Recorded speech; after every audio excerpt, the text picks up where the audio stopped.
Mga pugso, bangkay naman sa isa kalalaki na nasulod sa sako na sapuan sa Tamburong sa Barangay Dam Site sa Banwa sa Murcia, Negros Occidental. Yaring balita nga itong gitutukan. Sang damlag lang mga tulaan sang nagapabilin nga wala pa makilalaan nga persona ang ginhalid sa kinidalan sa Barangay Dam Site.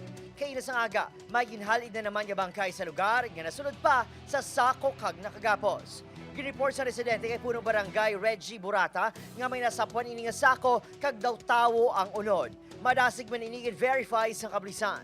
O sir, kay ang arang area sir, highway, wala gid pamalay, kay sugarcane plantation ang both sides, kag may tamburong gid sa tunga sang dalan.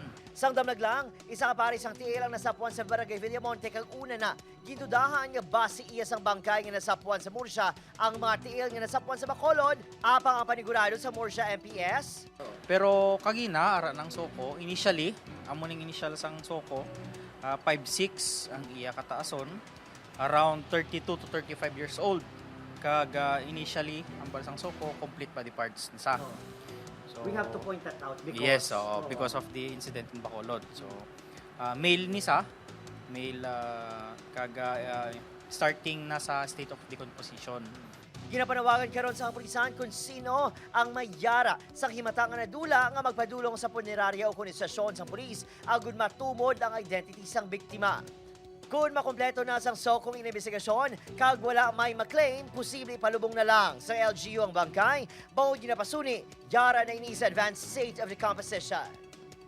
Opod, Kirill Casillo, Adrian Priatos, 1 Western Visayas.